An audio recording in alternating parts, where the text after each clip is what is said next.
I feel like I'm crooked. Hello, good evening, and welcome everybody to this night's episode of Fae News here on Fae Productions. I'm your host, Fairy Princess Lolly. I'm here tonight with Gunther Hammerhands. Yeah, I'm here, but it seems to be that all of us are having technical issues. Did you release the gremlins?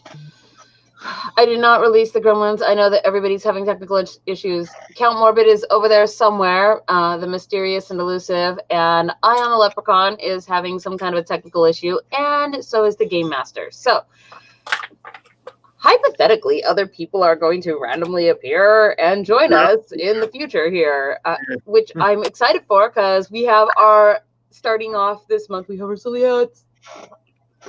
Okay.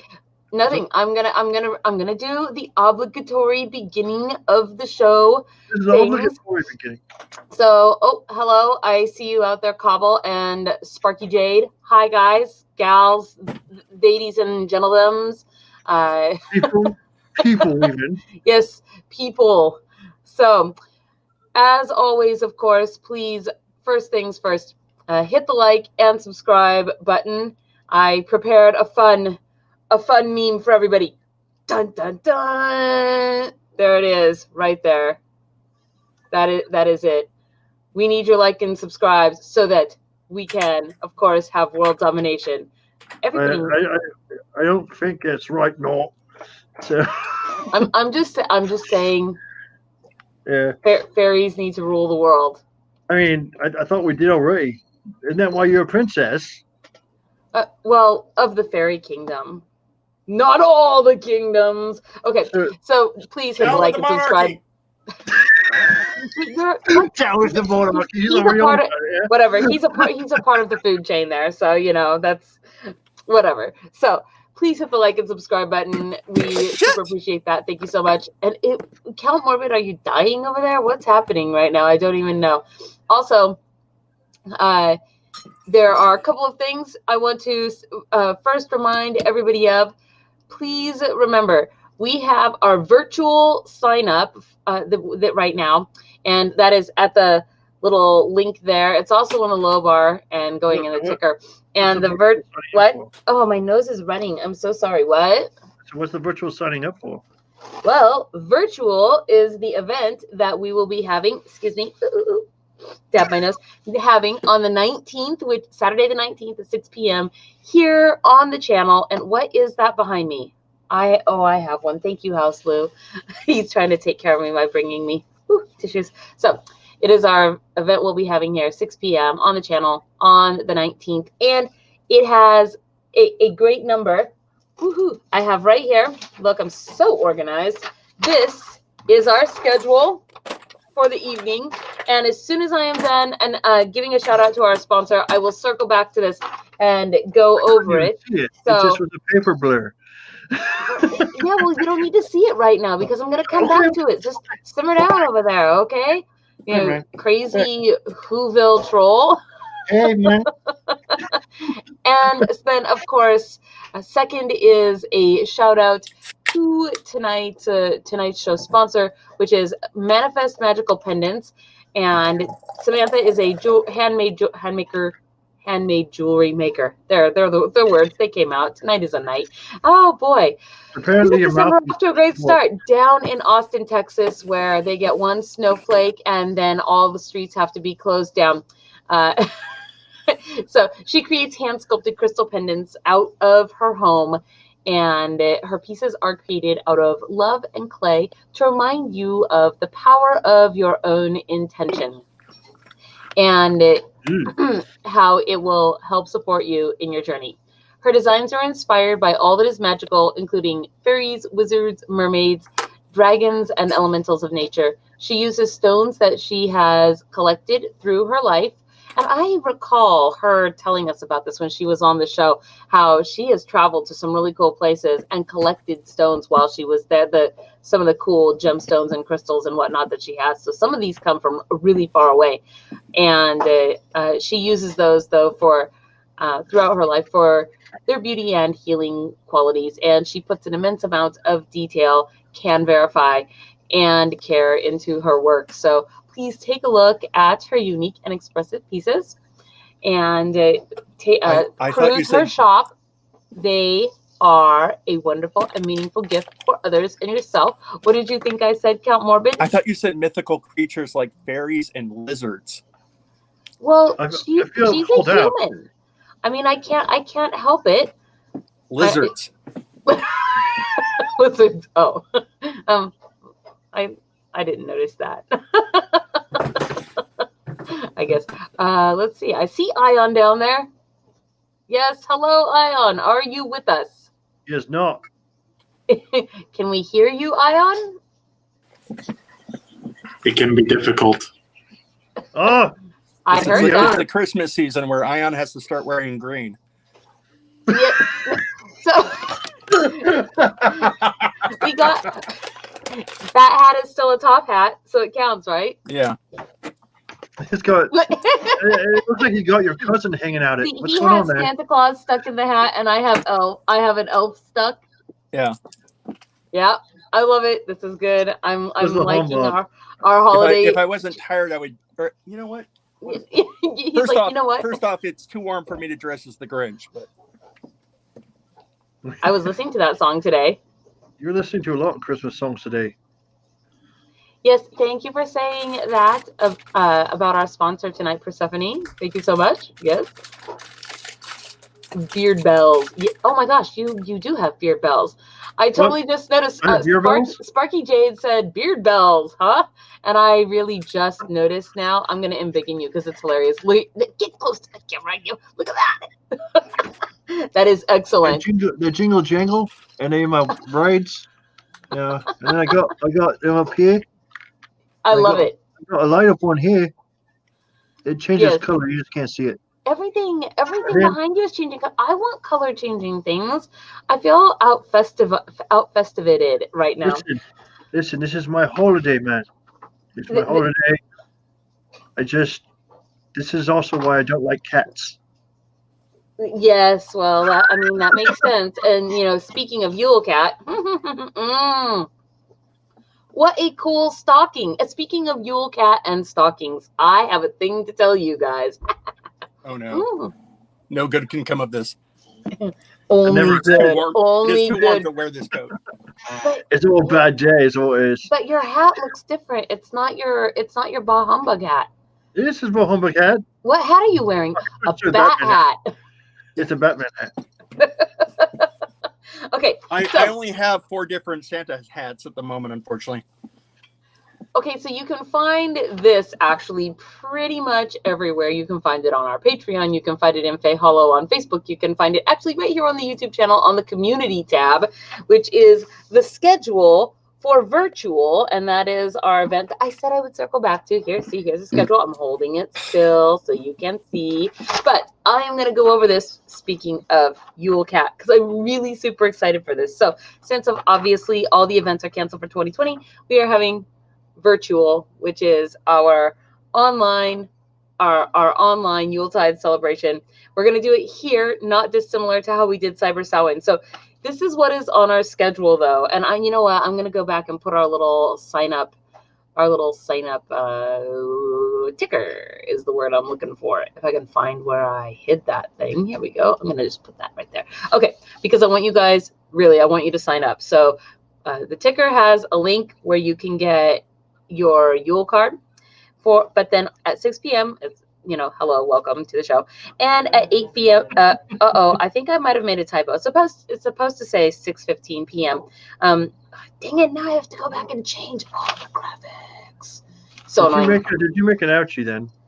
I did. Anyway, we're burning the Yule log. So when you go to this link that you guys see, all of these things are there, and you can select to be involved in whichever ones you do or don't want to be involved in. So there is the Yule card sign up that is there. There is the Yule log sign up that is there. And so if you want us to put something into the Yule log that we shall then chuck into the fire and dispense with for the rest of the year, because that's what the Yule log tradition is, then we will do that. And there's a place for you to enter what you might want there. Then for our Patreon patrons only, we will follow that with the Solstice Fairy Blessings. And for that, I have a cool it was supposed to be an advent calendar, but I co-opted it for my own personal use here on the show for you guys. And they will each be stuffed with scrolls containing a fairy blessing for the coming year. And we will draw those for those who are our Patreon patrons and read them for you here on the show. And then we're going to have, I'm so excited, our Yule Cat Sock Exchange. So you may recall from This is a terrible idea. No, it isn't. This is an awesome idea, and I'm so excited for it. Not a stocking exchange, not a Secret Santa gift exchange. Yes, Count Morbid. Question about the Yule log. You said that we can put things in the Yule log to be then thrown in the fire. Not how big is the Yule log? Can it accommodate, like, say, 1 or 2 people? That's why I said sized objects, not people, but people-sized objects. About this big. So what you're saying is roughly the size of a toilet paper roll. Well, what I'm saying is it needs to be roughly the size of a voodoo doll. I can work with that. An itty bitty one. I want to go get voodoo dolls. Okay, in case you guys don't know, this is how it works. In Icelandic tradition, if you do not get a piece of new clothing for the holiday season, then the Yule Cat, the giant, enormous, toothy Yule Cat, comes and devours you. This is something that they used to use, for children, like, do your chores, Tommy, or the Yule Cat will eat you at Yuletide, right? It's hilarious. So what we are doing is we're doing a Yule sock Christmas exchange. That way you can protect yourself and others from being eaten by the Yule Cat this year.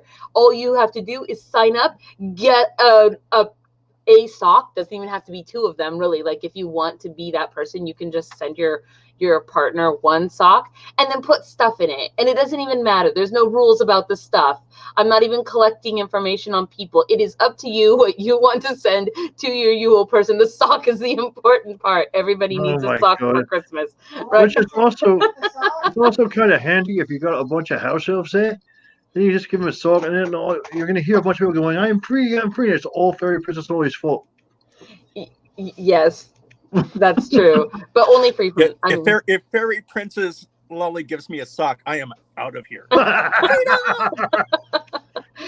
don't know this.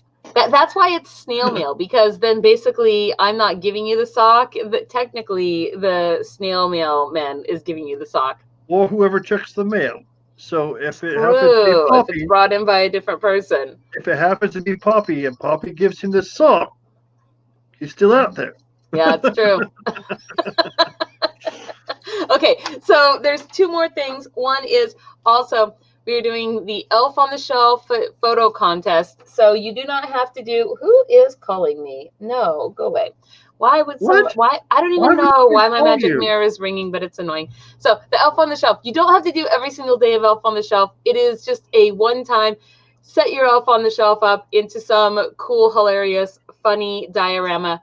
Take the picture, send it in. There actually will be prizes for this made by some of our other viewers. They volunteered to make a prize for the Elf on the Shelf winner, which we are going to announce on New Year's, because we are going to have a New Year's snowball drop here at Dreamhaven. We're going to set it up. We're going to do a thing. So there will be a New Year's event a week after the 25th. Yes, that's right. And we're going to go through and show off the pictures. Yes, we will show off all the pictures. And you guys get to vote. So you'll have a week to vote on that. So also, if you have a serious problem from the diorama, try some cheese and fiber. Now, just so everybody knows, I'm not taking part in Elf on a Shelf because I'm actually going to be the troll in the knoll. The troll in the knoll. I'm not having any part of it, man. You are not having any part of Elf on the Shelf. You are. I already saw you starting to have fun brainstorming ideas. I saw it. You can't. Most of it involved murder, though, so it's not really. It's not a wholesome thing, all right. So yes. Yeah, that's correct. The House Lou is asking. So no freedom sock. That's correct, House Lou. No freedom sock. You're stuck here. So, and then the last thing, of course, is formal fairy court. So we shall be in our fairy finest for the holidays. I am very excited. So I gotta get dressed up again. Now, are there any questions? I just asked one. Oh, what was the question? I got to dress up again? Yes, yes, you do. I'm sure you can handle it. I got lots of food left on my clothes from freaking Thanksgiving, man. I can't do it. Well, you need to wash them then. They must go into the laundry room. What? Famous Dana's not here. Well, You she know how to hasn't. do that? Famous Dana is in her own abode, and you're just gonna have to learn to deal with that. Why would I know how to do laundry? Why do you know how to do anything? I don't know. All right. I'll figure it out. Wait, Is there a manual for wait it? until we see all the decorations for what, House Lou? What are we waiting until we see all the decorations for? Not that I'm opposed to this. I'm actually really in favor of it. We have not got our tree up yet. I haven't decided. Should we do the rainbow tree or the pink tree? The rainbow tree, because we did the pink tree last year. I think that's Ion is Ion voting for leprechaun votes for the rainbow. Why am I not surprised? The troll, or the troll that loves the rainbow bridge. You know, my parts are very colorful. 2 votes for the rainbow tree. Yeah. I don't even know. We have so many people on the list. Like, we have about 4 minutes, and I see tonight's guest artist down in the wings. But we have so many people to put on the list for the drawing tonight. I'm very excited. Wheel of Wind. It is for the 1 pair of handmade leather claws. They're claw gloves, and you get to choose your color and your color of claw from Red Falcon. So I'm just gonna say this: Hunter likes claw gloves. Please send claw gloves. Yeah, if we quit last week, does that mean we're injured? No, I got fired. Okay, I got fired last week. So, hey, by the way, House Lou, I see that you're trying to vote on what kind of a tree, whether we should have the pink tree or the rainbow tree, and I declare that you do not get a vote unless you're going to put an ornament on that tree. I declare that it doesn't really matter because we already uploaded the pink tree. Wait, I thought the House Lou was going to we tree topper. No, I don't know. I think that the House Lou would be uncomfortable with a tree. Woohoo! We got a squatty potty, that pony unicorn. Squatty potty unicorn. Yikes. Oh man, so cool. Okay, I'm really excited. So I'm going to put everybody's name here on the wheel, and then we are going to spin to see who wins this awesome prize. So let me get my screen share going here. So we have the wheel. And I just want to explain, because there are way more than 50 names on this list. So the wheel takes a maximum of 50 people. I put your names into here like this. These are all the names for this last week. So as you can see, here's everybody's names. And randomly spins. And then from this list, 50 names will be randomly picked like this. Why am I not on that list? Thus meaning you have to win 2 drawings. Yes, that is correct. That is why it is very important to get your second entry in by being a Patreon patron member, because it increases your chances of getting here. Are you ready? 1, 2, 3. Spin the wheel. Wheel of prizes. Spin, spin, spin. Who's going to win the gloves against my chagrin? Oh my God. Oh my God. I have to say this. Yes, what? Virginia, there is a Santa Claus.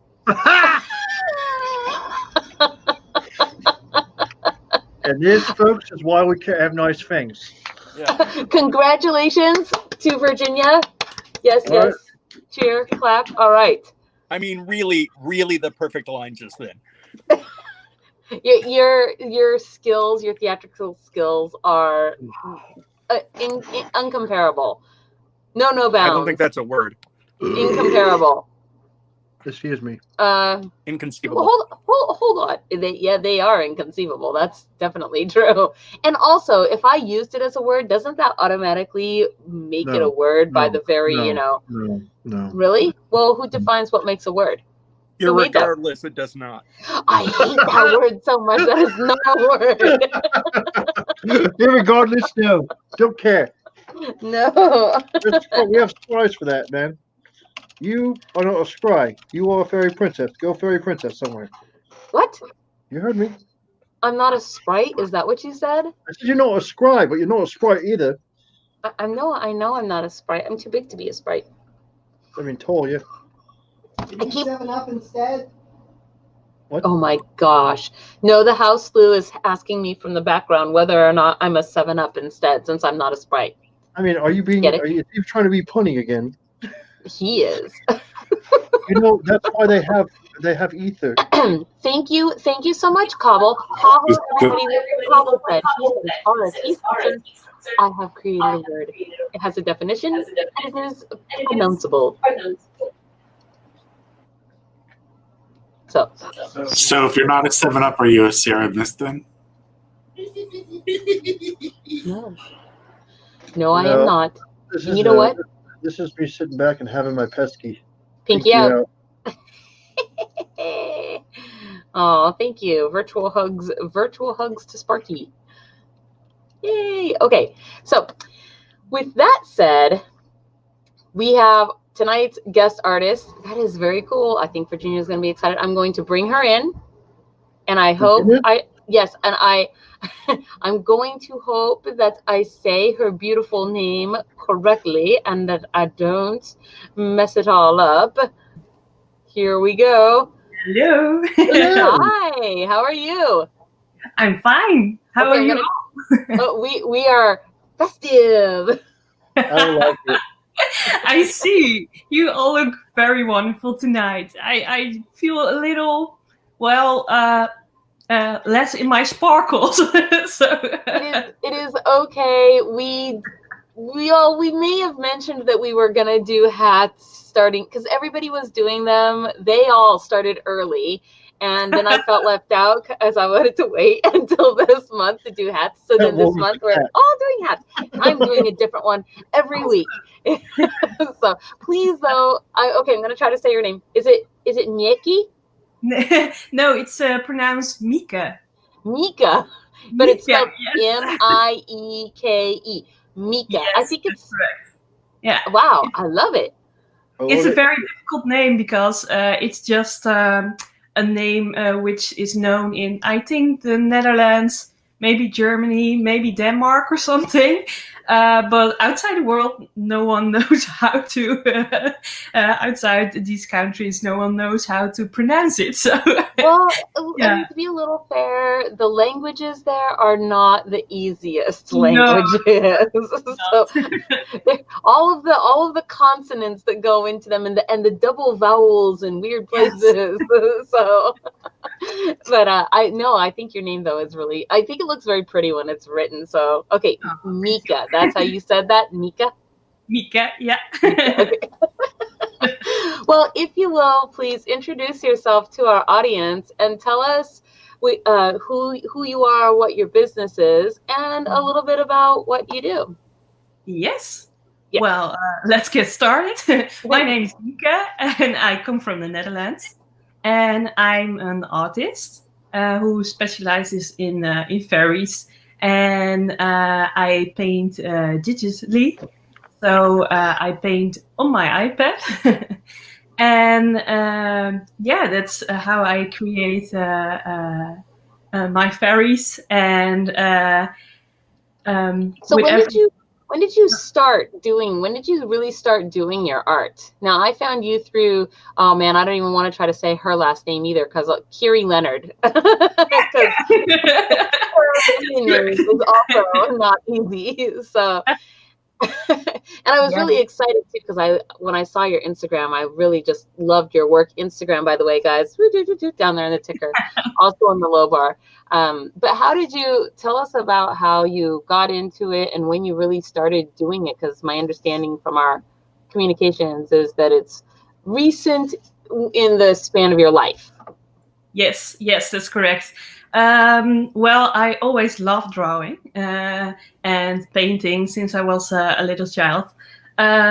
So I did a lot of drawing in my early years until I was, I think, 15, 16.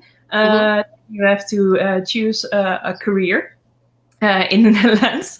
Then the real world. Yeah, in the real world, and I really wanted to become an artist.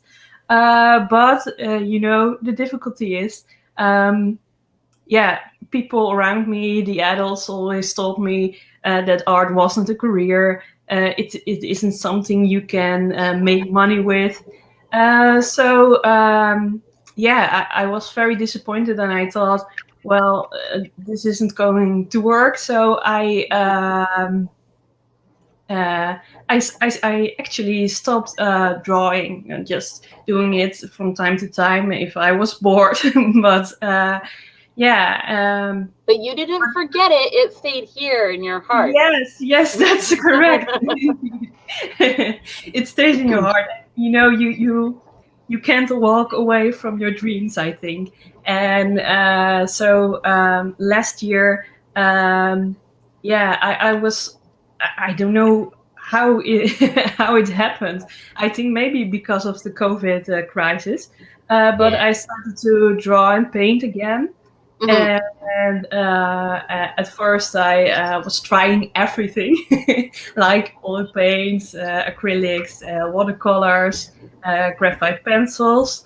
That sounds like a lot of money to get all the colors and all the mediums. Yes, I finally came to drawing on my iPad using Procreate. That's an app for your iPad and your Apple an Apple Pencil. I've got it here. So cool. I just have to draw on the screen and right away. You can use it just like just like you do with paper. So the great thing about it, I found out that you have so many brushes, you have all the colors in the world. So it's not that expensive as trying everything. Right. So can I ask a question about that then? Yeah.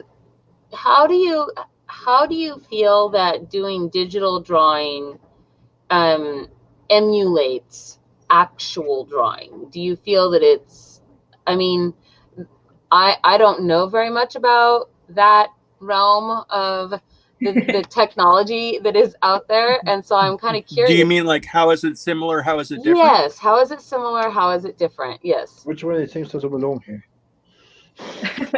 It's a very different technique, I think. But of course, they try to make it as natural as possible, and that's why you draw with a pencil. The difference is what I like about this is that you got this erase button, so you can try different things. Yes. Also, I was going to say, I've had a friend tell me that also draws on iPad with a pencil, but that you can buy a cover that basically mimics the feel of paper. Yes. Oh, yes. Cool. Yeah, that basically it's a paper-like substance you can put over the screen, and it feels more like you're actually drawing on paper. Yes, I've tried that, but I thought it lost some of the brightness of the screen, so I stopped doing that. But yeah, it's very similar because the screen is very flat. So how do you say it? You fall off the screen sometimes. It's slippery. That's what I meant. Yes, because and then these screen protectors can be very helpful. Yeah. So is it possible for you to tell us a fairy story from the Netherlands, possibly a fairy like the Yule Cat? Do you guys have anything cool there from the Netherlands that is funky? Actually, I was going to ask anyway, because it's been a while since I pronounced this. Sinterklaas? Sinterklaas, yes. Sinterklaas, yeah. Sinterklaas. And Unfortunately, I also, from personal experience, know that there is one Christmas character that we do not want to discuss. Oh, I know. Oh, yeah, I know of him. But Yes. That's a whole parade thing. Yeah. It's we it's had a on the- Dutch foreign exchange student a while ago, so yeah. So what is Sinterklaas? Sinterklaas is Yes. actually a bit like Santa is. Santa just also Sinterklaas is something that is celebrated hundreds of years in the Netherlands, and Santa Claus actually came from Sinterklaas. And, you know So do you guys do like Boxing Day like in the UK, or do you do Christmas, or do you do solstice, or do you do all of the above? Or I think Yes, we Christmas do is all of the considered above. 2 days, though, so it includes what we would think of as Boxing Day. I think it's 2 days. No, Yeah. it's Sinterklaas is on the December the 5th, so in 3 days, yes. Yeah. And then that's a children's holiday, so children will receive gifts from Sinterklaas, and and it's separate from Christmas. So we wow. got. Yeah, December is a big holiday season. So and we just celebrate Christmas, and I personally celebrate Yule. So that I find that fascinating about this December 5th, because I don't know, 2 nights ago or something, I think it was Monday, and I could not sleep, so it was 2:30 in the morning or whatever, and I had just got that day in the snail mail my Gnome Life book, which now is not sitting behind me, but I think it's elsewhere. Anyway, and I decided to read. It's a little story for each month of the year, and I decided to start at the end with December. And it started off by saying that on December 5th, that Gnome Santa came down the chimney at these little gnomes' houses, and I thought, but why December 5th? Why did they pick that day? And so now I'm wondering if the author of the book is from your area and your neck of the woods there in the world, and not someplace over here or whatnot. Because I had never heard of that. Why is December 5th the day? What is the significance of that? If you know. I mean, the reason behind December the 5th is because Sinterklaas was a saint from Turkey, I think, and the day he died was December 5th. So that's why they choose that date. But if I ask, who wrote the book? Is it Rien Poortvliet? Gnome Life? Yeah, let me see. I have to look it up. Let's see. No, it's Gnome Life. Oh man. I'm terrible at remembering. I really am. Hugh, oh boy. Hughen. Huygen, I guess. Yeah, I'm terrible at remembering the names of authors, I'll be honest. When you say it's pronounced, what was that, House Blue? Gwen? Am I saying Gwen? I guess is how it's pronounced. And that's who is, and he actually has tons of various books on gnomes. So, and yes, it is titled Gnome Life. So, okay. The art is really cute in the book. So, speaking of back to art, now that I have sidetracked us all with awesome fairy tale stories from the Netherlands, but I have to say, the Netherlands is high on my list of places for me to go travel to and visit, because I want to go see that miniature land that you guys have. Very touristy of me. I also want to go see trolls that are made out of tree branches out in the woods somewhere that I have heard about. Because apparently I'm not good enough. That is not true. Why would you? So I'm gonna pull up your Instagram here.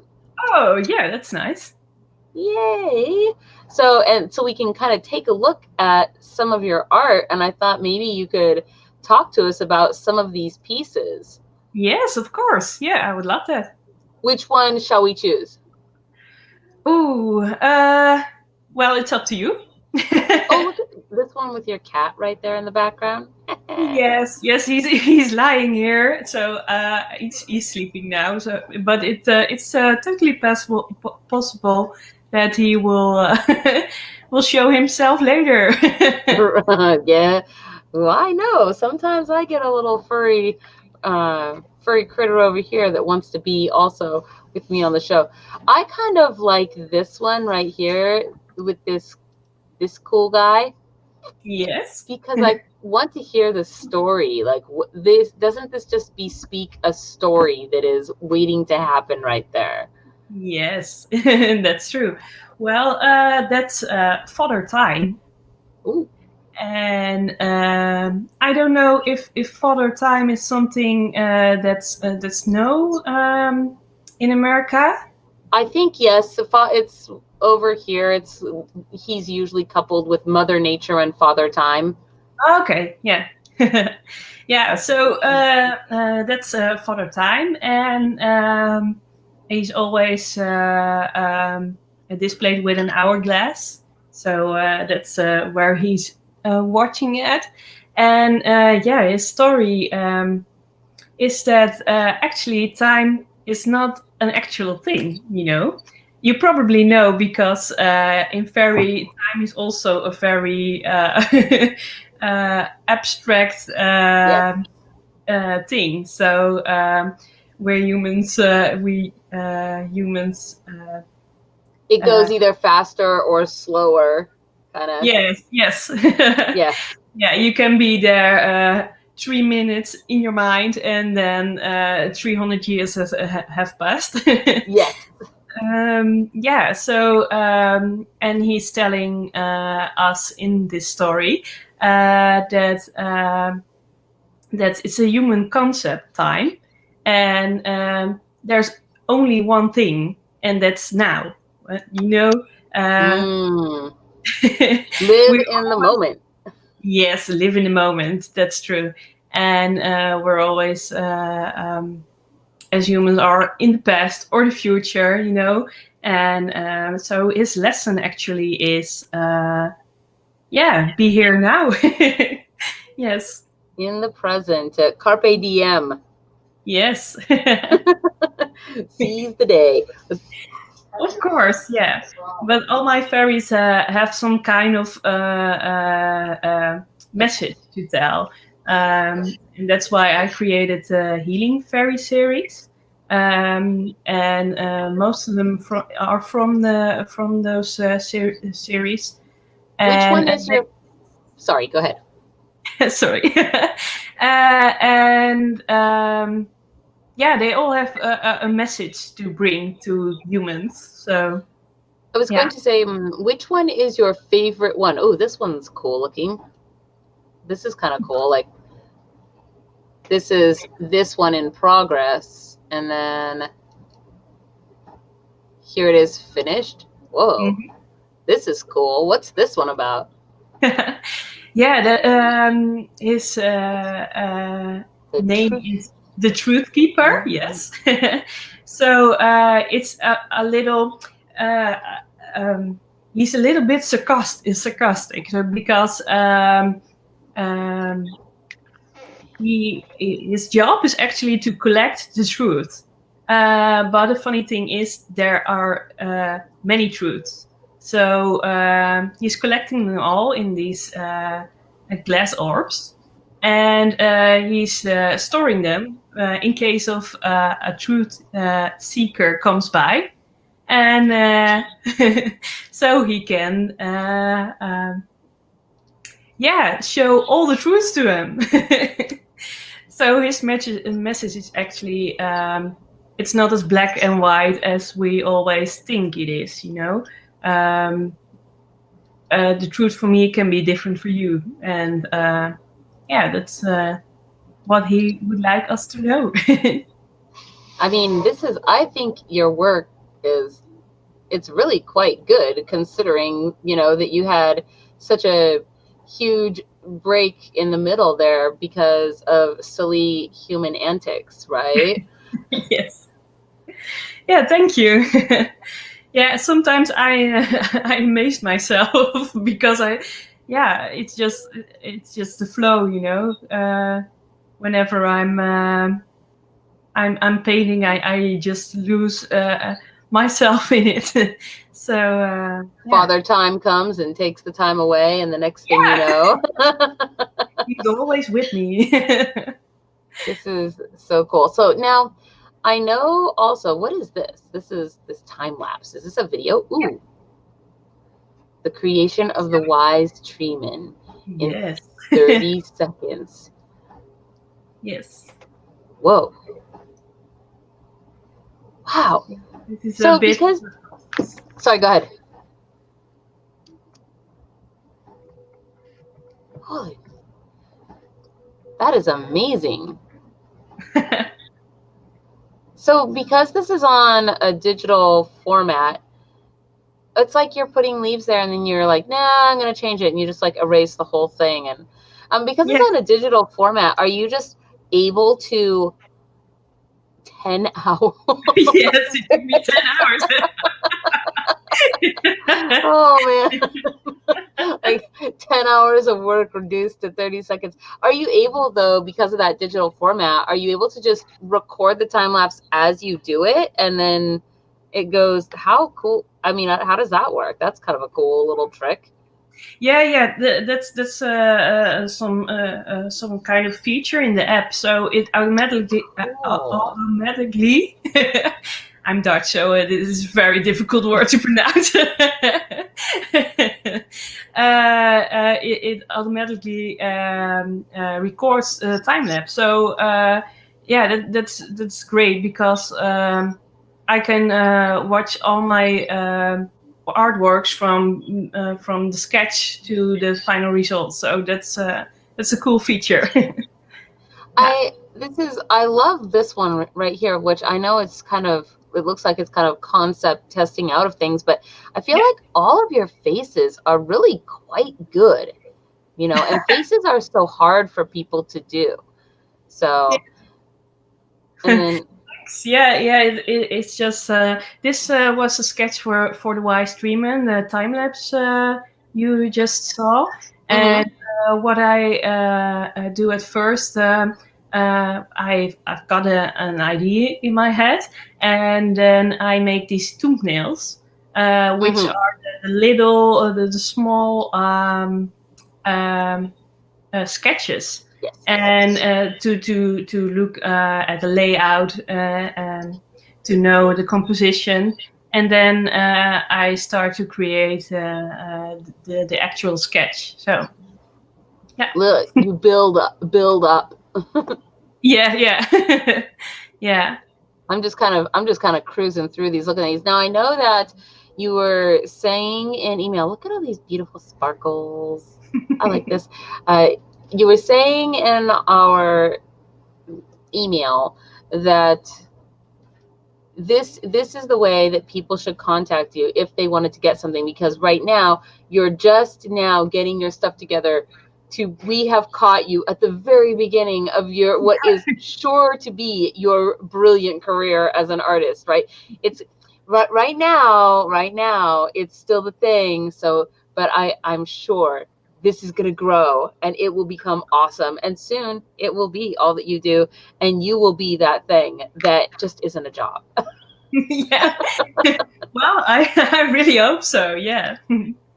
So because I know that you have also your website. Is there a way to contact you on your website? Yes. You can go to the contact section of my website, and then you can email me. So that's possible. And I'm also on social media, Facebook and Instagram. So you can also contact me through social media. Okay. Well, so with that said, because it's 8:24, we're cruising right along here. I know that you have a drawing for us for the giveaway this week. I'm really excited. I want to embiggen you because you have it to show to us, right? Yes. Yeah. So I'm gonna embiggen you, but we're all still here. It's okay. But I'm really excited for this because I feel like our audience right now is getting the first crack at some of your first work available to the public. That is what this is. It's very exciting and unique. So let's see what you've got. Yes, yeah, it's. I'm gonna get it. It's very special to me because this is the first art print I give out. So yeah, I'm very happy with it. And this is actually the piece. Can you see it? Yes, I can. If you hold it. Yes, it's beautiful. Thank you. Yeah, it's actually in real life, it's very sharp, but of course the camera doesn't catch it quite right. It's okay if you put it close. We can see it if you put it close. Yep. There. like this. Well, and now just kind of And now, slowly upwards. Yes. There we go. Right there. There you go. Yes. So what is this one? Will you tell the story? Yes, of course. Would you like me to read the story? If you would like to, I would love that. Okay. Now, let me grab the story. Actually, this piece it's printed on high quality paper. It's a museum paper, so the colors stay as bright as this for 100 years. So oh wow, it's a nice quality art print, and it's called the Kingfisher Queen. As I walked by a small stream, I saw several blue stripes moving quickly a few inches above the water. I tried to follow them, and I got a glimpse. It appeared to be kingfishers. But the longer I looked, the more I became aware that one of them wasn't actually a bird, but a fairy. I snuck up on them, but I cracked a few branches, and the birds flew away. Except for the fairy, who flew right toward me. "Human," she said, while fluttering around my head. "Why did you disturb me and my kin?" I'm sorry, I mumbled. "I was just curious and I..." She finally hung still in the air, her arms crossed, looking very angry for a few seconds. And suddenly, she burst into laughter. "Don't worry, you silly. I know we kingfishers intrigue humans so much. We carry the orange of the setting sun on our breasts and the blue of the clear skies on our back. People long to fly free like the kingfisher. The only problem is, you see, the sky is not the limit. Your mind is. And I can tell you, because I am the Kingfisher Queen." And before I could react or even move, she was gone. So that's the story of the Kingfisher Queen. And that is her message. I'm bringing us all back together here. Yeah. I am so glad. Thank you so much for sharing that. That was actually really cool. So you are, I think, our first international interviewee here tonight, and that was a lovely story. So I'm very honored. Thank you. Yes. Well, so you guys, that means we need a magic word for tonight. So this is you think it should be Kingfisher Queen. So yeah. let me explain how it works to everybody watching at home, just in case they don't know. So here's how it works. We pick a magic word, and then after the show, at the end of the show, you put the magic word into the comments here on YouTube only, not Facebook, not Twitch, just YouTube. And then next week, we do a drawing for that awesome print from Mika. Mika, yes. So I think I said it in my head for so long in a certain way that now that's what wants to come out. So I want to keep suggesting things like stroopwafels, but I imagine it has to be a word that Americans can spell. I can spell stroopwafel. Yeah.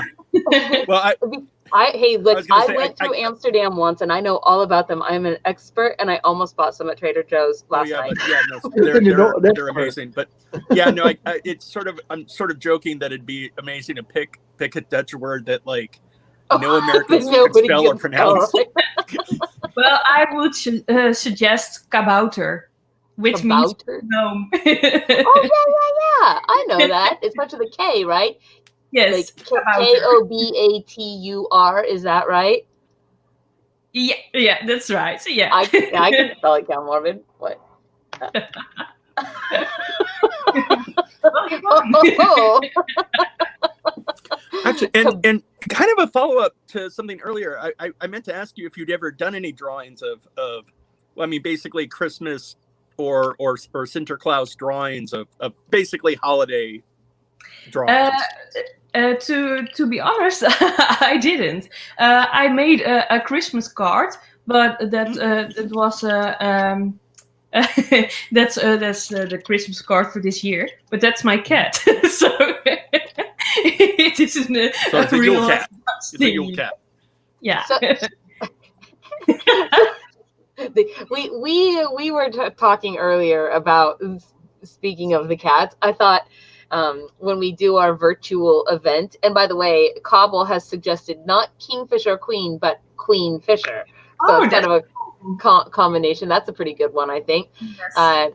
We were talking, though, about, because, you know, everybody takes Santa Claus pictures, but we have no Santa Claus and we have no Krampus. And I thought, well, maybe if I buy a cute little outfit for one of my rag dolls, who I sometimes dress up, it will put her in a very surly mood.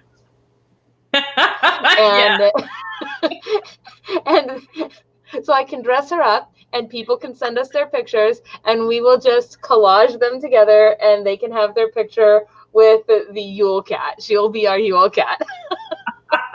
I think that would be amazing. So you got ragdolls too. That's awesome. Yes, we have a pair of them, brother and sister. So cute. Nice. Yes, I love them. So I could go on about them like somebody going on about their small kidlets, but I will not. Yes. Two great lengths. We have 2 votes now. Persephone says that QUEENFISHER is a good one too.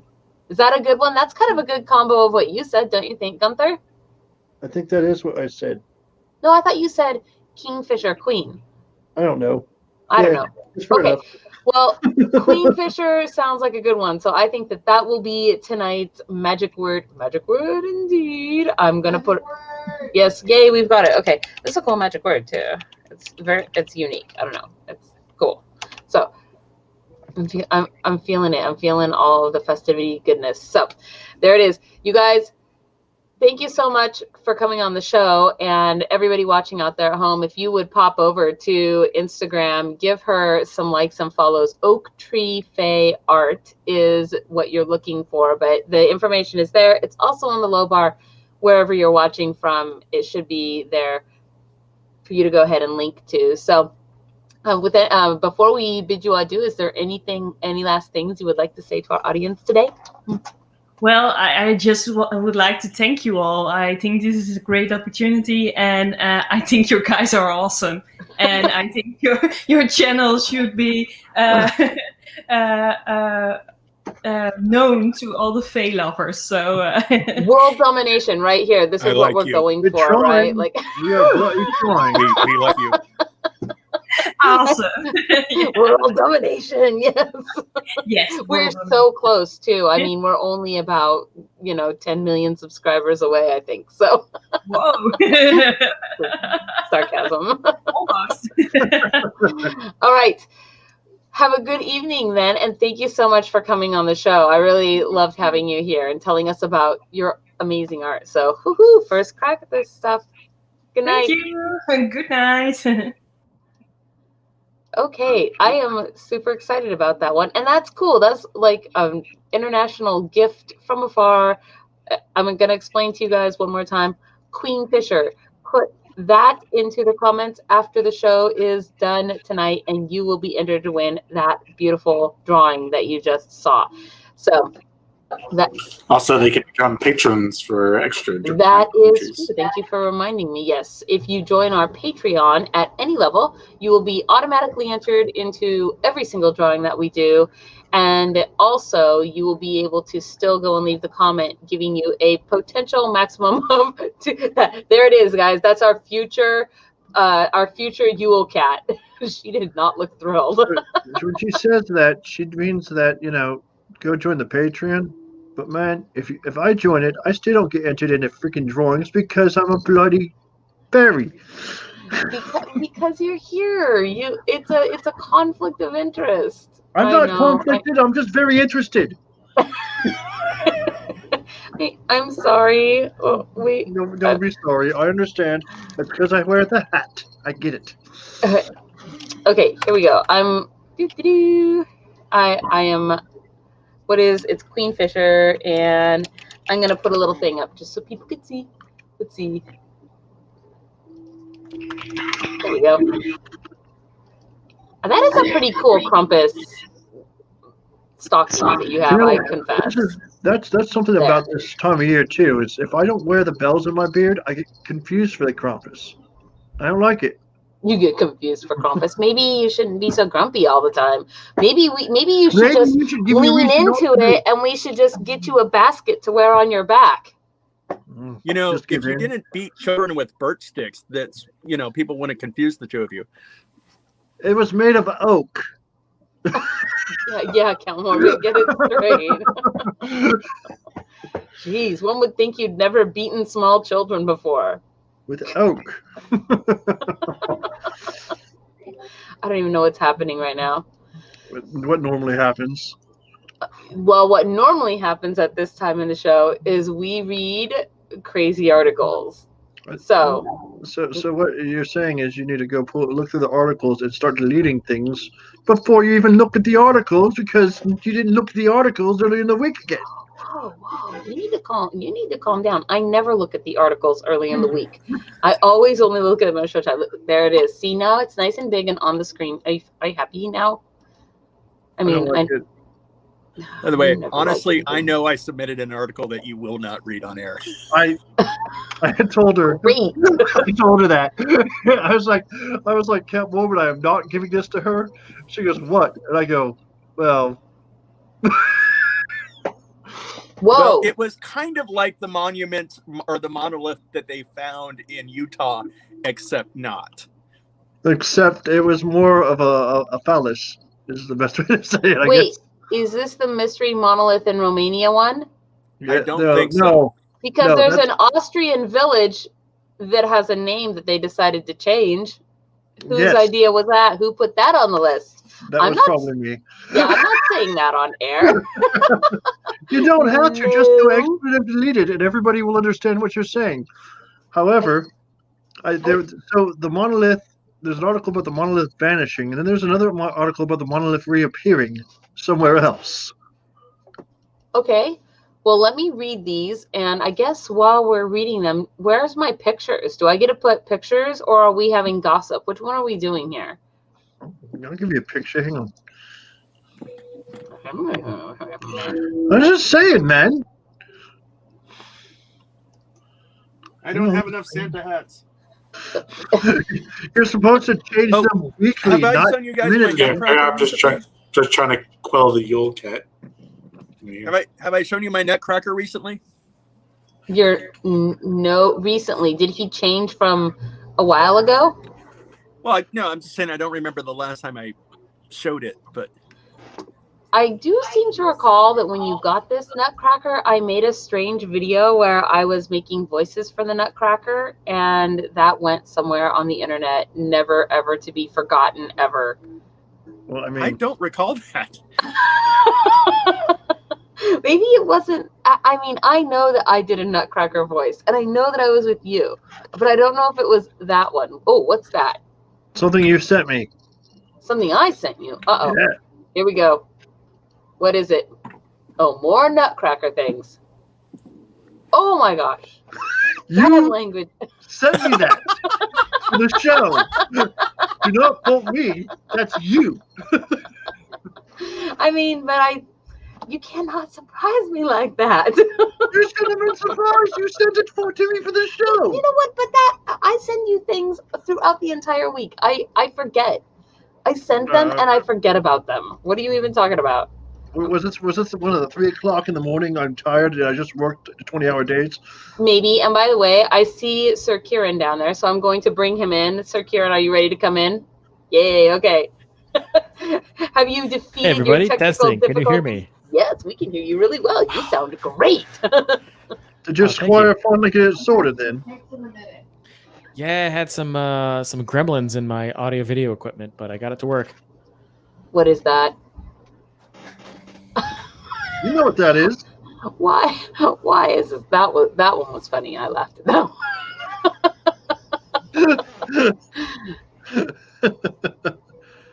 Okay, let's see. I have to go over this thing, over this list, and pick out 2. Let's see.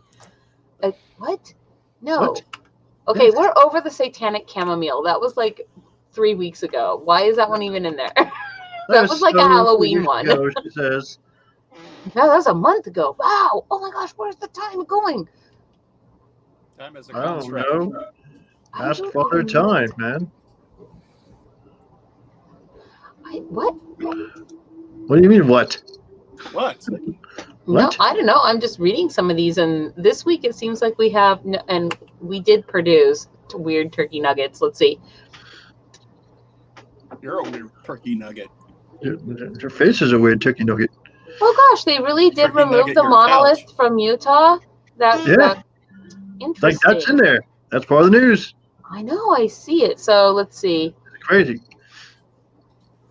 Hello, Alex. How are you doing out there? Who? What? Huh? I'm paying attention to things that you're not. Oh, well, that's because I'm looking over here for. Give us some gossip, Gunther. I want a piece of gossip. How's it feel to won't?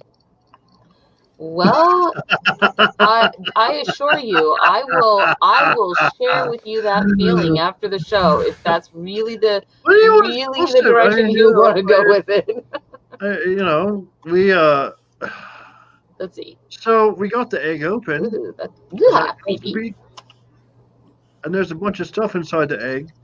And oh, this is hedge gossip. Oh yeah. It was cold. We got left on the beach, man. It was a bad day. You don't.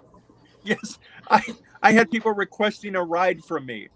They were like, Morbid, come pick us up, and I'm like, I'll send a hearse. I guess somebody would ask you.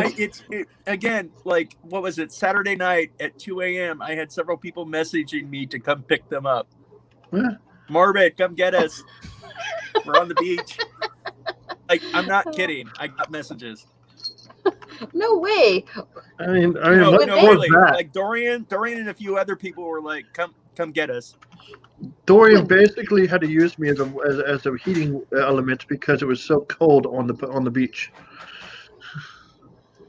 Okay, I think that I want to do this Romanian. Mystery monolith vanishes in Romania. Alien action or local prank? Versus not laser guided lightning. No, this one. Oh, some of these are really old and I don't like them. Let's see. The Austrian village of, Expletive deleted. Yes, expletive deleted. Decides to change its name. Why was it named that in the first place is kind of what I want to know, right? Well, So- it might have meant something different in German. I might have have no idea what we're talking about. Listen.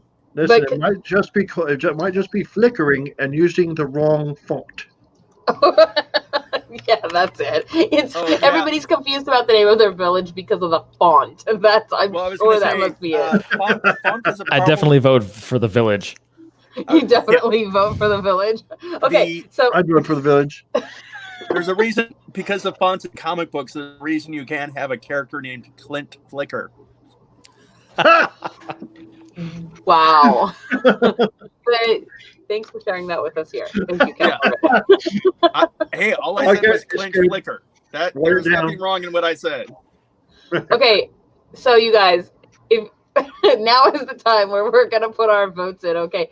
For vote number 1, if you want to hear about the mystery monolith that vanishes in Romania, and apparently all the monoliths are vanishing, versus the Austrian village of expletive deleted that decided to change its name. So Austrian village is number 2, mystery monolith is number 1. Ion, will you please start the timer? And new picture. Go. Well, I think also because I had that meme up earlier, then I'm like, well, maybe we should just stick with that theme. I don't know. The village name change would be funniest if they changed it to a different expletive. Hey, Loli. Yes? I got a new picture for you. You got, a new picture. Okay, what is the new picture? While we're waiting, yes. If you want to hear, I'll just say it one more time. The Romanian monolith is number 1, and the village changing its name is number 2. What is this picture? Okay. I've seen that before. Wouldn't it be cool to see that in real life? It would be, yeah. I would love that. We have 1 vote for number 1. One vote for number 1. If that's all we have, then all you guys are voting to. Hey, wait, you're going so fast. What's even happening right now? That's what's happening right now. No, you're not. Yeah. Oh, man. 1 vote for number 1 and 3 votes for number 2 is what I see. And number 2 is the village that changed its name. Number 1 is the Romanian monolith. Fairy facts. Lots of knights riding white horses who do not know that the dragon which guards the castle was the princess's favorite pet. Oops. Yes, you go well with ketchup. Crunchy. The timer is expired. Okay, the timer is expired. We have 1 vote for 1 and 3 votes for number 2. So I guess number 2 is going to be our winner, and number 2 is the Austrian village. Let me pull this up here. Oh man. I can't believe you guys are making me show this on air, right? You guys, you're cruel, unusual punishments. Here we go. I'll get you for that. All right. Austrian village of expletive deleted, because we don't want to run afoul of YouTube and their advertisers, decides to change its name. The long-suffering residents of the small Austrian village have confirmed that from January 1st, the town will now be known as Fugging. Like hugging, but with an F. Fans of unusual place names will mourn the loss. I'm not actually sure they will. It's almost as good. The small Austrian village will get rid of the unfortunate name that has seen a brisk tourism trade and frequent thefts of the town sign. The town council announced on Thursday. Mayor Andrea Holzner told Austrian broadcaster, what is that? OE24? Is that like a radio station? Like KPDX or something? That the name would be changed to Fugging on January 1st, 2021. The small community in Upper Austria of around 100 people, man, that is a tiny little community, has been pushing for a name change for years, the German press agency reported. The name of the town, which lies north of Salzburg near the German border, has no meaning in German. Well, then how did it get its name? Surely it wasn't somebody's surname, right? I hope not. Locals have grown frustrated by the thefts of the town's signs by tourists and of people photographing the sign. They got mad because people were taking a picture of their... What? Why would you get mad about that? I can understand the theft, but really, pictures? Come on, folks. Let's see. Activists use Fugging for good. The small village largely escaped the notice of the wider world until the birth of the internet, when it was frequently included on lists of the funniest or most explicit place names. Last year, some local residents used the unusual name to help in their activism.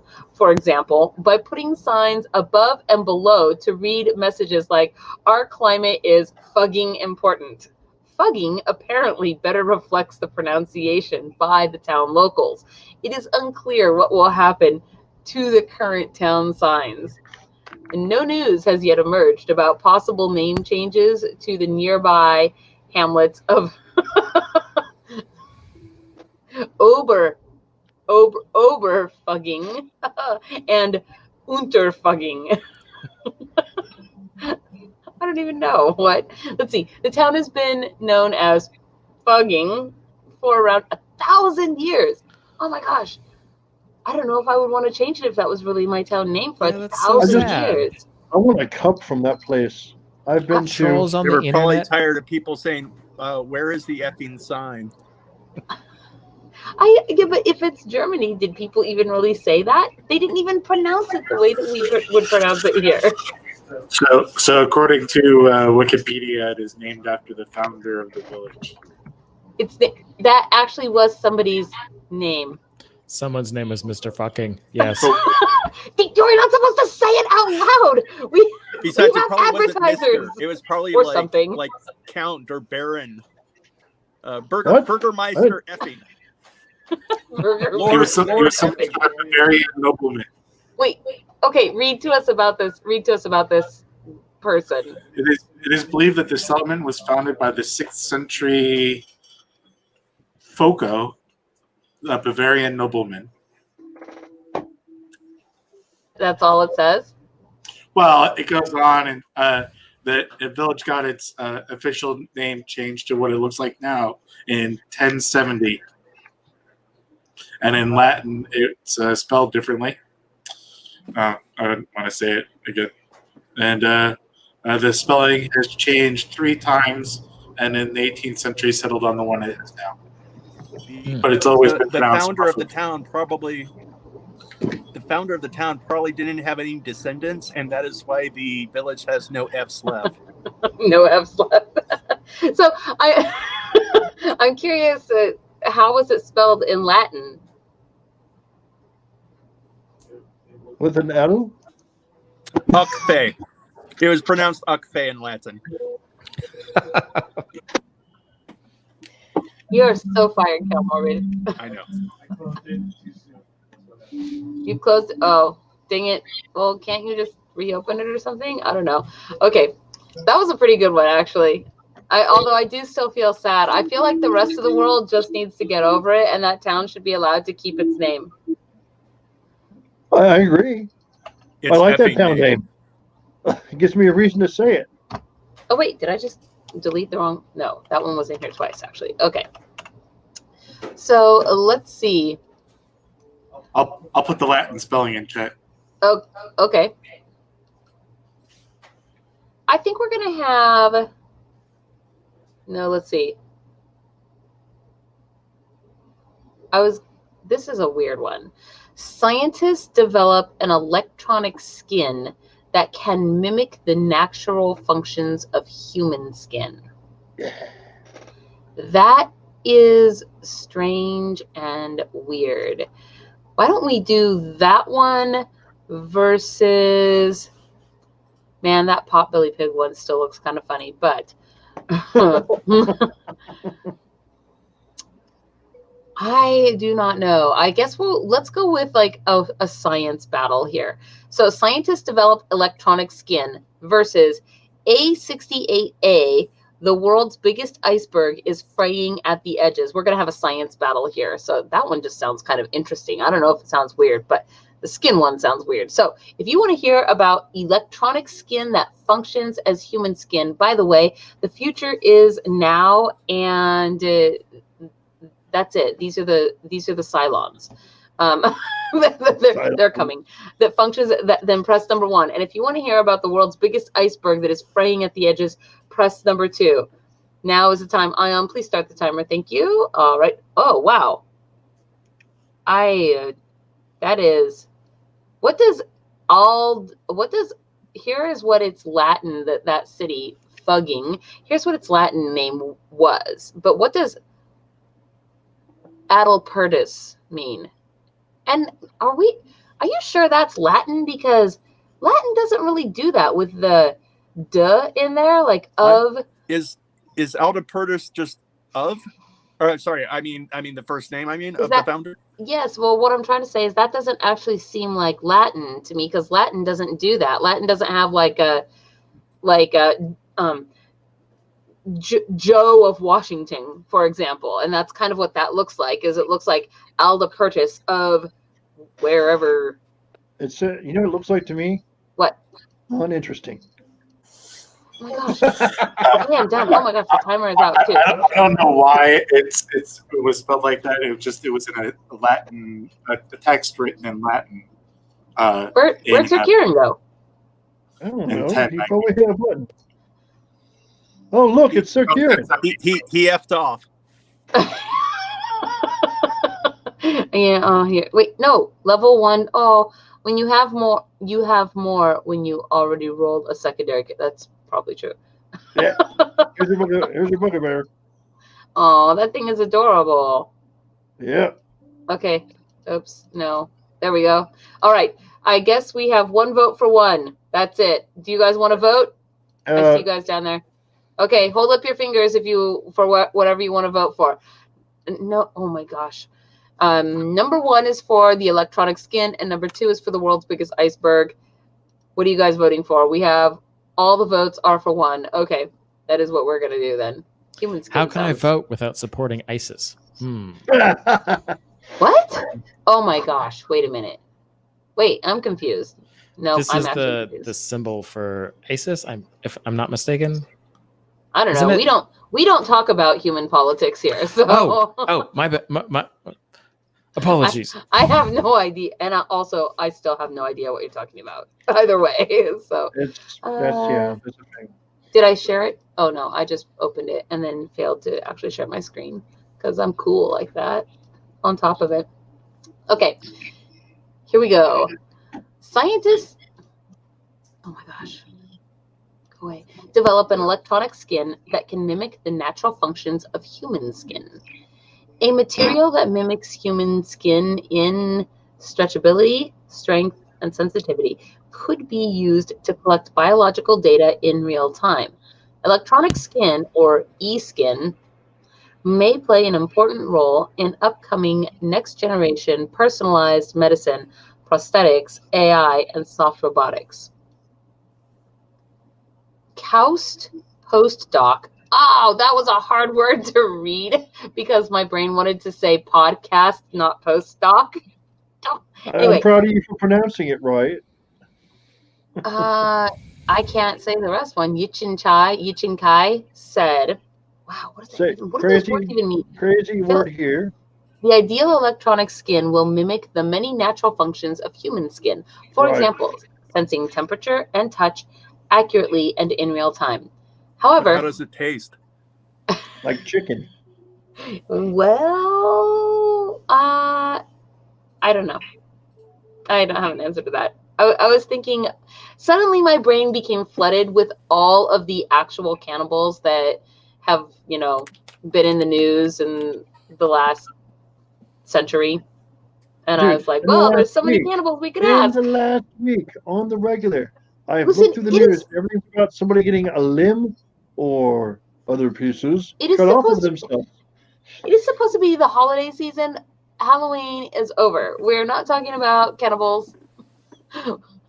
Yeah, now we're talking about Christmas stuff like Krampus and yes, children eating giant cats. That's correct. Cats eating giant children. I don't know. Okay. However, making reasonably flexible electronics that can perform such delicate tasks while also enduring the bumps and scrapes of everyday life is challenging, and every material involved must be carefully engineered. Most e-skins are made by layering an active nanomaterial, the sensor, on a stretchy surface that attaches to human skin.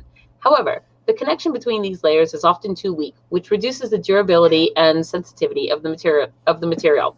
Alternatively, if it is too strong, flexibility becomes limited, making it more likely to crack and break the circuit. The landscape of skin, blah, blah, blah, blah, blah. So what happens when you have dry skin? I think it's meant to go under your skin, or embedded. I wouldn't says- say go under your skin because you shed skin, don't you? Well, yes, but not like that. Look how thick that thing is. Nobody sheds skin like, oh, maybe you do because you cut your fingertips off while, slicing cheese or something, but that's not most Cheese, it was people. carrots, and you wanted it in your salad. I mean, I did, but I did not want the end of your finger in my salad. So I made sure that didn't happen. That ended up in the sink. Wow. That's why the sink got clogged. Hydrogels. They use these things called hydrogels, which are more than 70% water. This is awesome. Do you know how many human conspiracies right now that this is coming true? It's like manifesting. I hear that that's their favorite thing. Conspiracy theories. Their prototype e-skin could sense objects from 20 centimeters away, respond to stimuli in less than 1/10 of a second, and when used as a pressure sensor, could distinguish handwriting written upon it. It continued to work well after 5,000 deformations, recovering in about a quarter of a second each time. I have a question for Ion. This thing right here that says, let's see, it would respond to stimuli in less than 1/10 of a second. So do you remember that cat YouTube where the guy dumps the bucket of water and then times the reaction? What do you remember what the cat's reaction time to the bucket of water was? Minus 0.12 seconds. It responded to the bucket being dumped on it before the bucket dumped. Yes, I recall that. I told you right there, they're clairvoyant, and I don't trust them. They know they're going to puke on my floor before they puke on my floor, and I don't like it. Well, I mean, they give you a warning. No. I don't want to hear your excuses for it. It's not an excuse. It's actual. They do. They actually do that. To clarify that Science Channel did not just do this to a cat. He also did it to a child, a dog, a cat, and a chicken. A chicken. Did to a dog. Yeah, it's actually a really hilarious video. Sometime I might have to pull it up so we could watch it. But it's what he did was there was a tree and he had a platform there and he had a bucket on the platform and he would pull a thing and which would cause the platform to drop or something to this effect. The bucket would tip, water would pour out of the bucket, and then in turn he set his son under there, and then he pulled it and dropped the water on his son, and then timed how fast his son reacted. And then he did the dog, then he did the chicken, and last he did the cat. And the cat literally, because he goes back and watches them in slow-mo, and when he watches the cat in slow-mo, the bucket hasn't even tilted and started to spill, and the cat is like, I'm out, right? Like the cat was so much faster than every other animal. Is the cat reaction to the bucket of water the same way you do to moths? I hate moths. I mean, live ones. They're great when they're dead. They're very pretty when they're dead. Just saying. You run and flail and act crazy when you see them. Why, thanks, Count Morbid. Are you wishing me dead? It was also his ALS Ice Bucket Challenge video. So. Oh, was that? Yep. Oh, I didn't know that. I didn't realize it was the Ice Bucket Challenge. By the way, Sir Kieran, next week, if you are here or at any other point in the course of this month, you are required to wear a funny Christmas hat. Or an ugly Christmas sweater. No, I hate ugly Christmas sweaters. Yeah. One moment. I can do that right now. You can? I'm so excited. I love how she's always I will be right back. Have weird hats within reach. He's got weird hats, weird clothes. Whatever. You have all those weird hats within reach, too. Yeah, no, that's what I'm saying. Oh. that you're always surprised that we can just reach over and have a weird hat. Well, I am a little bit. I confess. I don't have weird... Do I have weird hats? Do I have weird hats in reach? Yeah, you do. Are you serious right now? Yes. Do you own any hats? All right, here I am. He's festive now. He is excellent. Yes, he is festive. I can't wait. I'm going to have a different one every week. It's going to be so exciting. Okay, let us see where we are here. Nope, we did that one before. Let's see. Give us some gossip while I'm looking at the titles again. Just open the picture. No, you give us gossip, because if I have to look at the picture and Just open open the picture. I'm not looking at the titles. Open the picture. Fine. It better be good. She's only got the one brain cell, man. I'm just saying. Count Morbid, that was not very nice. This here is a mood. You're a mood. Yeah, I'm a troll. I don't understand this title, and so somebody's gonna have to explain it to me. Show me. Which one is it? Match ad from Ryan Reynolds. What? Match ad. Match is a thing for a dating service.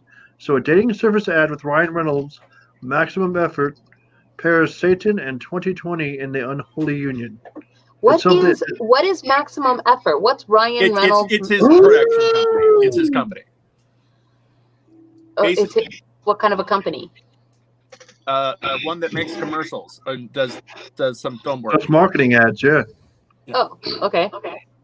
If you can, you just want to show the commercial. Yep. Let's see. But you know what? He probably did this himself.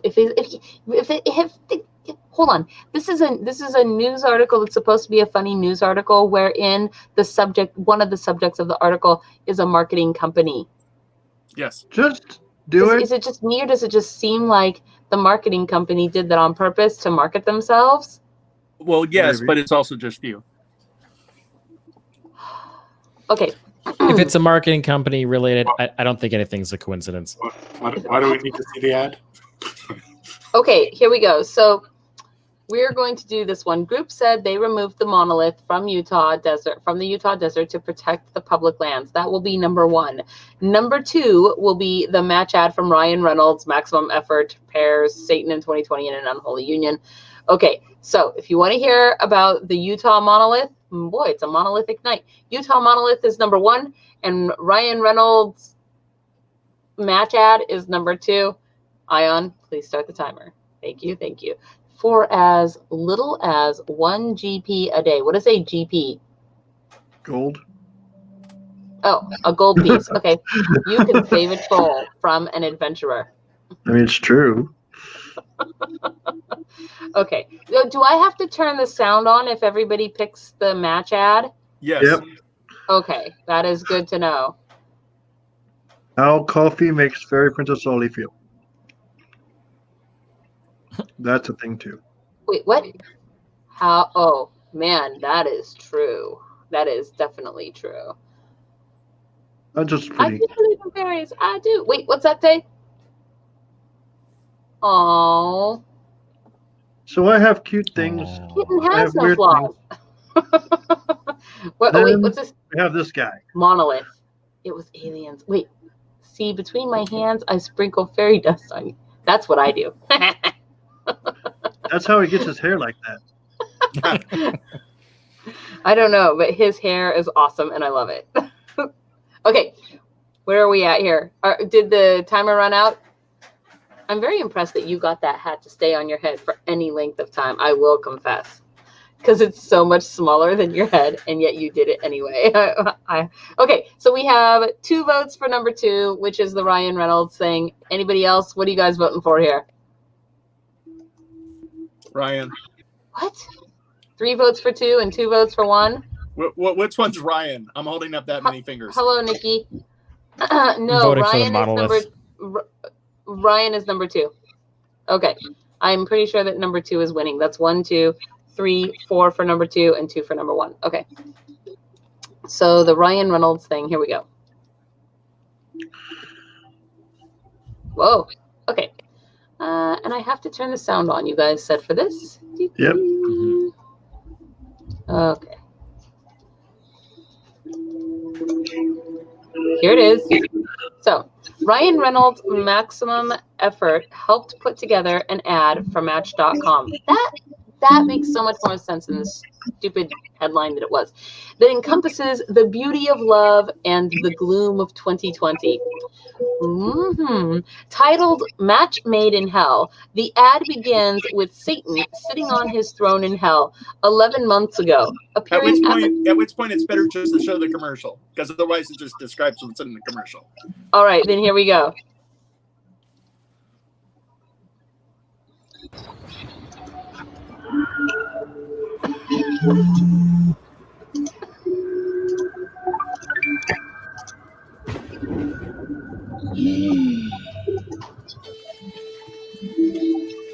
Satan? Hi. 2020. Please. Call me 2020.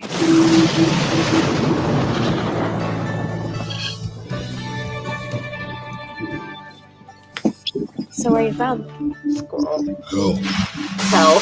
Me too. Call me or save me. I've been feeling so alone. I keep waiting for you, but you never promise this. In my head, I don't know what to think. He knelt to the ground and pulled out a ring and said, "Marry me, Juliet. You never have to be alone. I love you, and that's all I really know. I'm talking to your dad. About a white dress, some love story. Dumpster fire. I just don't want this year to end. Who would?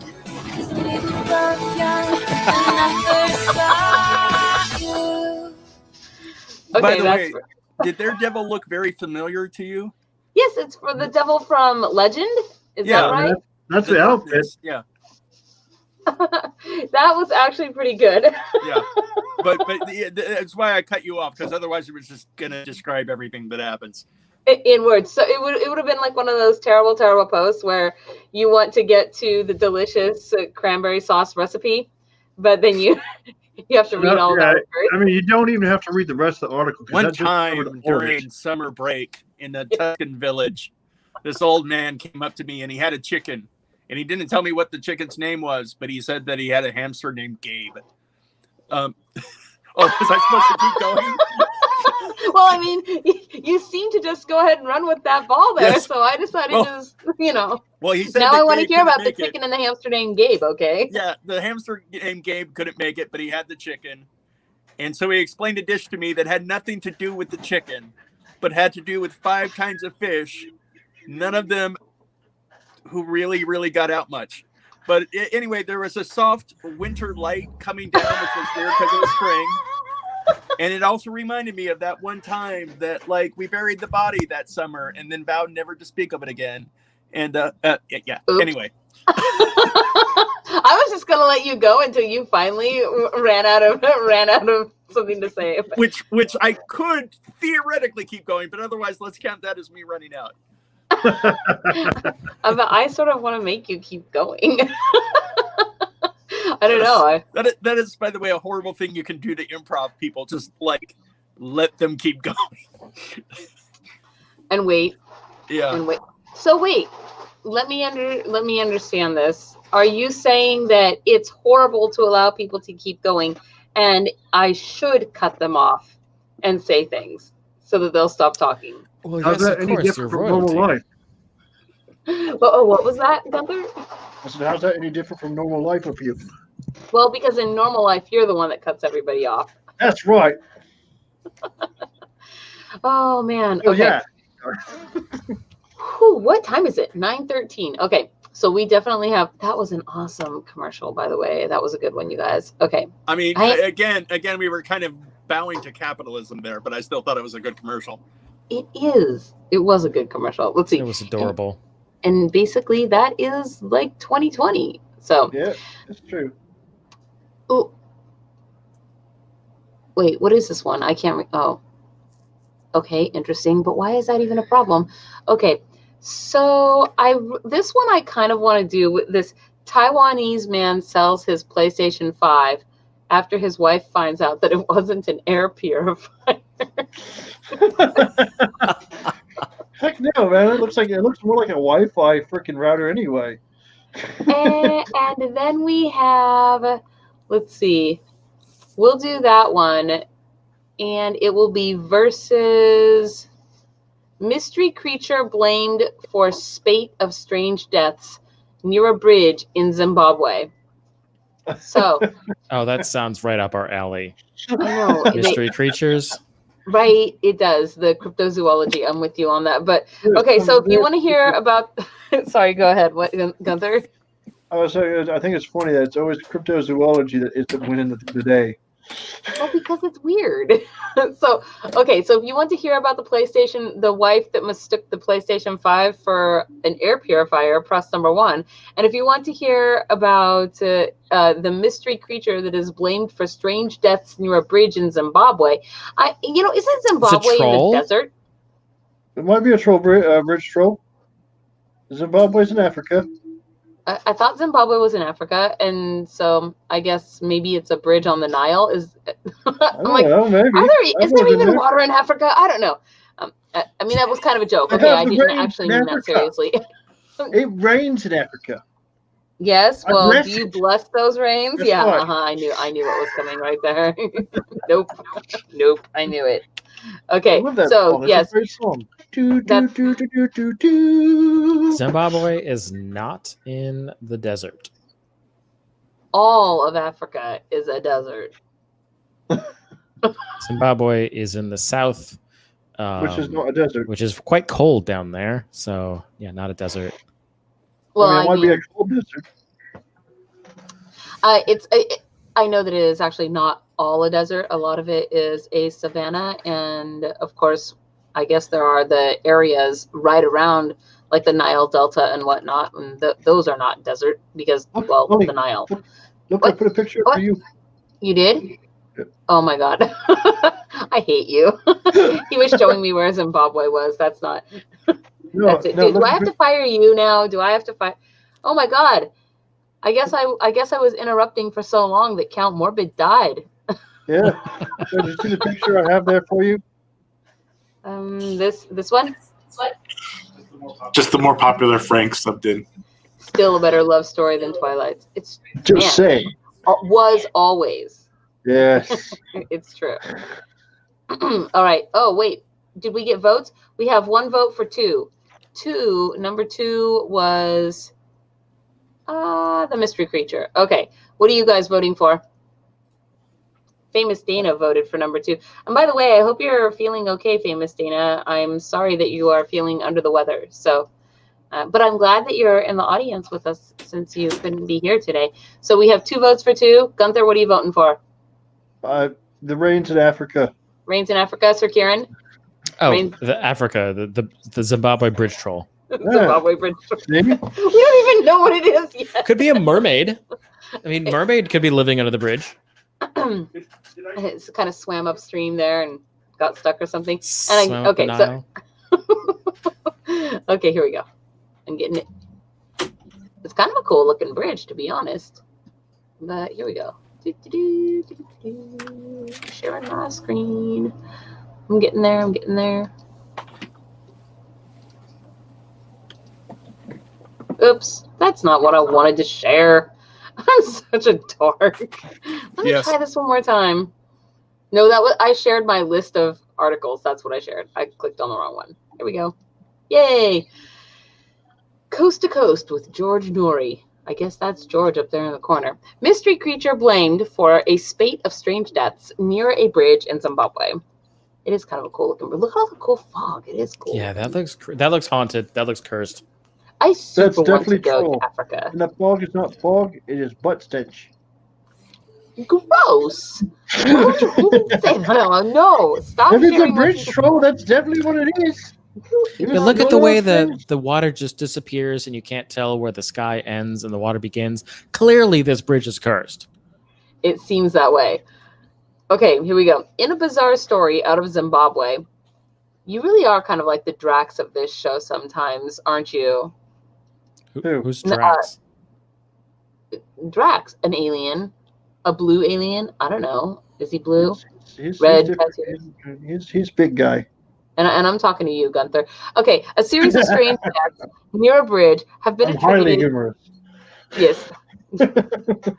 Yes, your humor is legendary. A mystery creature that has some suspect that a mermaid. You totally called it. Sir Kieran called it. According to a local media report, the weirdness surrounding the Chabazy Bridge.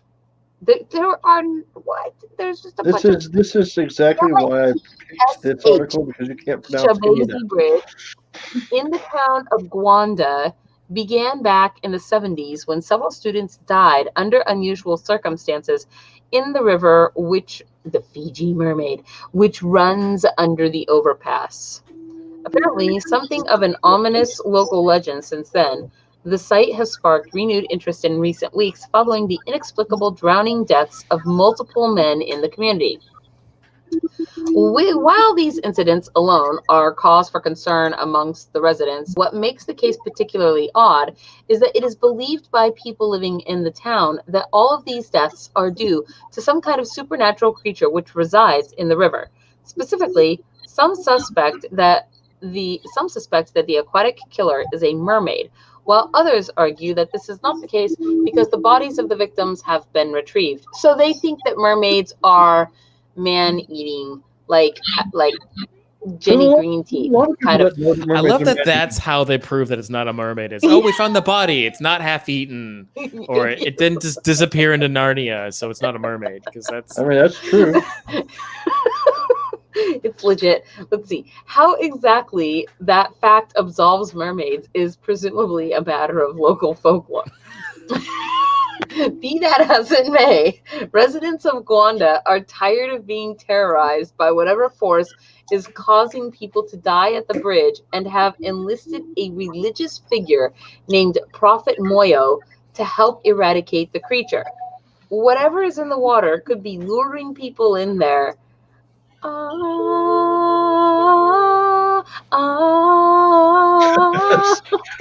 Sounds like they need Sam and Dean Winchester. There's no vampires in Africa because they bless the rains. Just saying. Let's see. It could be an act of witchcraft, or it could be the doing of an evil person who planted something in the water in order to gain wealth in exchange for human lives. Wow. Oh, it's definitely, yeah. That is... I mean, that sounds like a sacrificing thing right there. It's almost voodoo sounding. Lamenting that this mystery has never been investigated thoroughly. That's considerably more likely than suicide or crocodilators. Crocodilators sound very, very likely.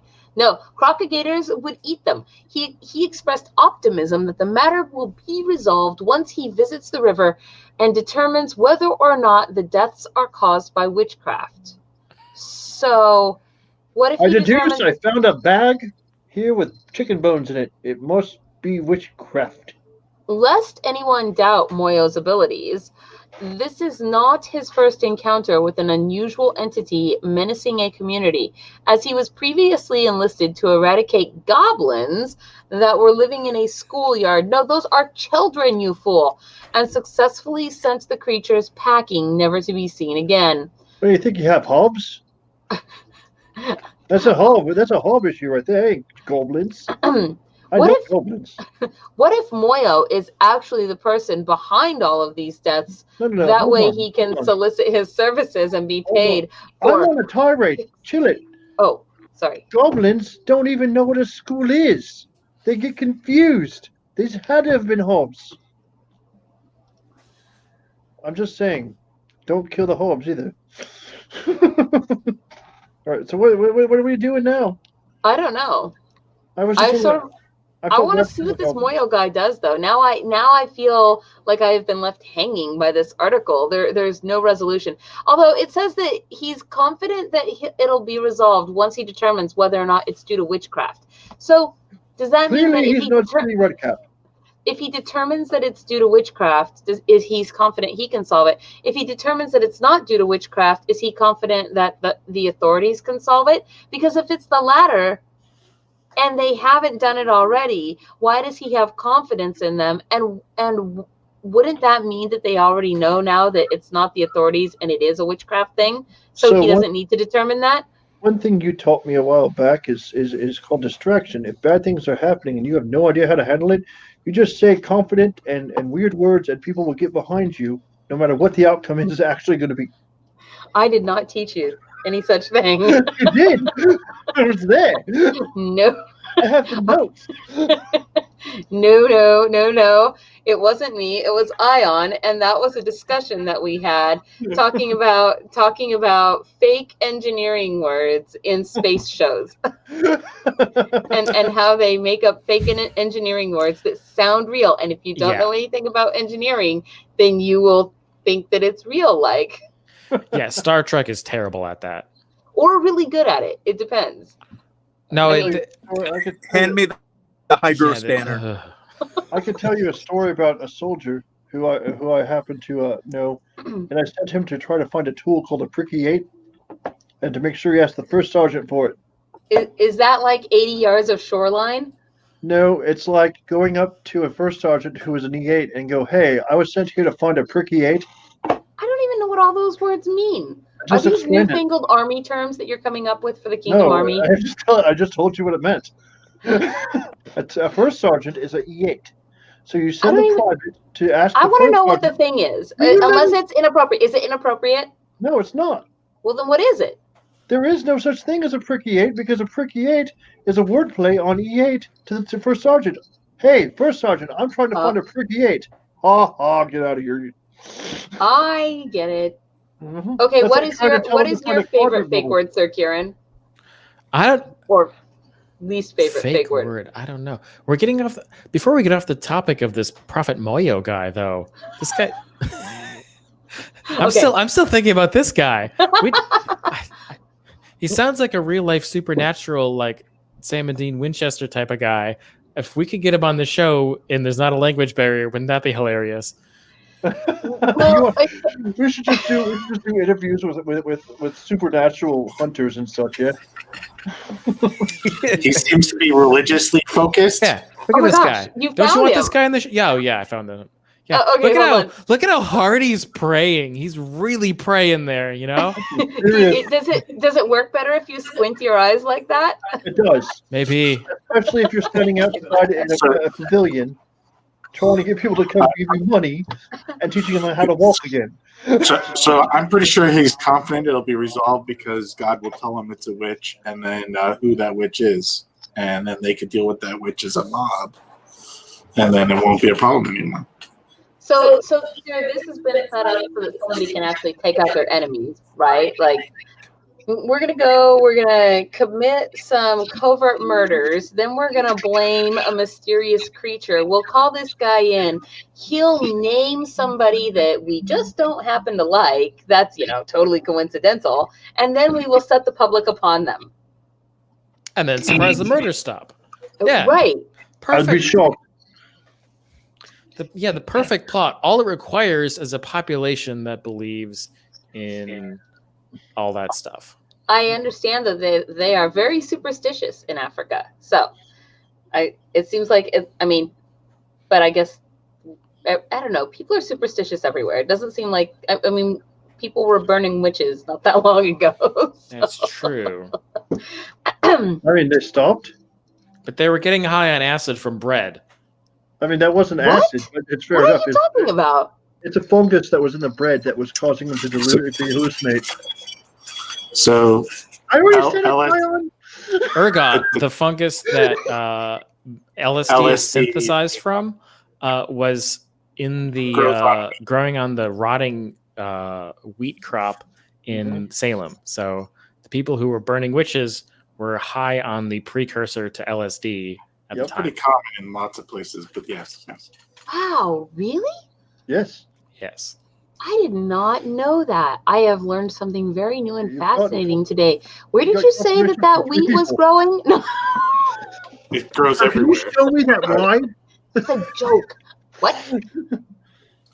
What do you want? You want me to do this? Yeah. This is what happens if you try to invade famous Dana's kitchen while she's cooking dinner. Here we go. Yep. That's the Swedish chef, right? Okay. What's the chef? Hold on. What's this? Swedish is actually speaking Swedish. Clues and evidence. Oh. I know. Yeah, it's just. I mean, we don't.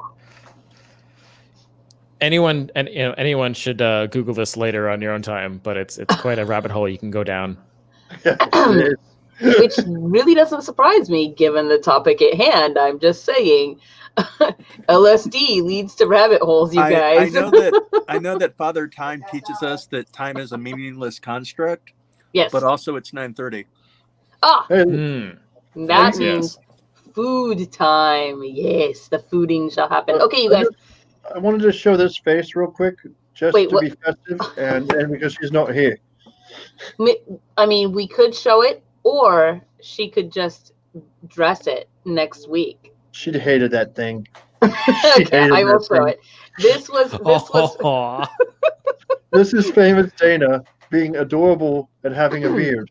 Yes, because last year it was a thing for all. Gunther did not want to put ornaments in his beard, and so we all agreed to wear beards with ornaments in them if he would do it too. So apparently I got over that, huh? Yeah, now he's over it. He's like, where's the ornaments? I got to do myself up, right? Right. Oh, look, it's Count Morbid at its finest. Not really. No. Oh, you look so young then. It seems like a million years ago. No, okay, here we go. Let's see. Back here. All right. Okay, you guys, here's how it goes. Magic word is QUEENFISHER tonight after the show. Go to this here on the YouTubes. Put it into the comments, the word QUEENFISHER, in order to be entered to win that beautiful, I think it was maybe an 8x10 print from Oaktree Fae Arts. Yes, did I get that right? I think I got that right. Oaktree Fairy. Oaktree Fae. I knew I was forgetting the word. Oaktree Fae. I feel so terrible. Okay, go do that. Put the magic word in. It is Wednesday, which means I will see you guys again on Friday for author reads. And we, of course, always do our book giveaway at the end of that. If you want to be automatically entered into everything we do, please join our Patreon. You can do it at any level, $1 to however much you want to give to us. That goes to supporting a lot. But also, the other thing I want to remind everybody of just one more time, because I want everybody to come and do it with us, is the VirtYule Sign-up. So that will be happening on December 19th at 6 p.m. here and in Discord. And there's a bunch of different things you guys can do. We have our Yule Cat Sock Exchange. We have the Yule log. We have Christmas cards for everybody. A bunch of different things. And, of course, the Elf on the Shelf contest. So please come join us. Yes, you won't regret it. You will not. And it is the closest night, actually, to winter solstice, which is the 21st, which is why we picked the 19th. So, and then that, of course, we'll be announcing the Elf on the Shelf winner at New Year's. Please go do that. We love you guys. And with that said, please hit the like and subscribe. And we will see you Friday and then again on Sunday for Handmade Home Shopping. So have a good night, everybody. Bye-bye. Rest well. Yes, Count Morbid is over there going, hit the button. Go away. All of you go away.